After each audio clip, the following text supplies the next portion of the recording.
damn shame. A Minnesota teacher hits a second grader with a hockey stick, knocks out the tooth of the second grader. Put up the picture. Look at that. Or the teacher did that. You think the penalty was severe? Well, let's get into it. Princeton, Minnesota. A Sherburne County teacher has resigned. All right, they allowed her to resign after school surveillance showed her hitting a second grader with a hockey stick. Easton Johnson was the 8-year-old that had the hockey stick thrown at him. All right, cute child. Okay, simply being an 8-year-old kid. After concluding the hockey game, the teacher, identified as Kim Neighbor, did not like how Easton tossed the hockey stick into the stick pile. That's what the teacher didn't like.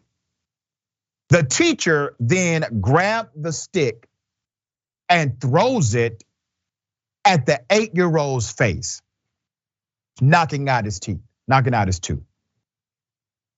The 8-year-old lost his tooth as a result of the attack. Since the incident, he's been scared to return to school. He's not willing to go back. He's afraid to go back because a person of significant trust created a significant breach of that trust. Once again, the teacher was allowed to resign. The conduct was criminal. That's criminal conduct. That's intentional infliction of harm. That means you did something and you knew that it would likely, more likely than not, create harm. You knew that. That's what happens. You throw a hockey stick at an 8-year-old, you hit an 8-year-old intentionally, you're responsible for what actually happens. They did not hold this teacher responsible. So the district said on April 8th that the teacher was placed on unpaid leave for the remainder of the school year. Her employment with the district officially ended on June 3rd. Fox 9 reported that prior to the teacher's leave of absence and eventual termination, the internal email shows school officials wishing the former teacher, and I quote, the absolute best in retirement. The school district even posted a now deleted Facebook post congratulating her in her retirement after 27 years in the district as a physical education instructor. She was there for damn near 30 years, okay?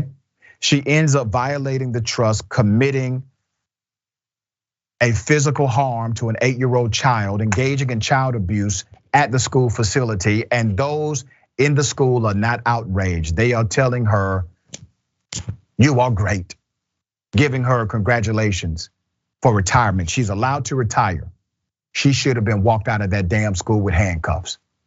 That's how that should have worked, okay? Culture. I'm sure the policy says don't do it, right? But culture eats policy alive every day of the week.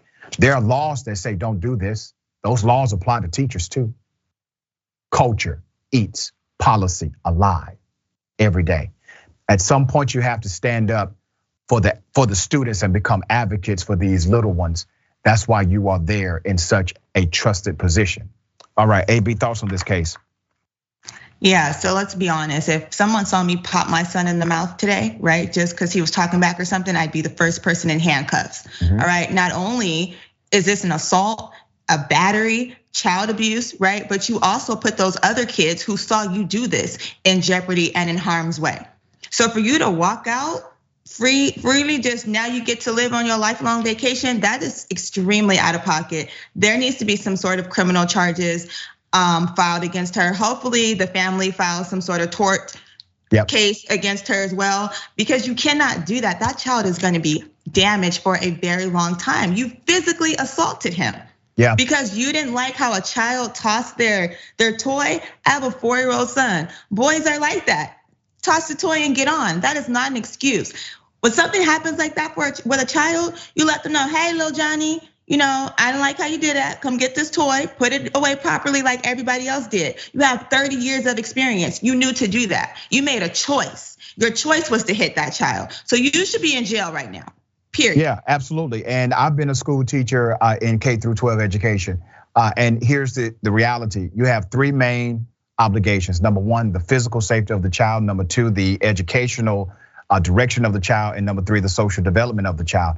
This educator, this physical educator, violated that first promise, that first obligation, okay?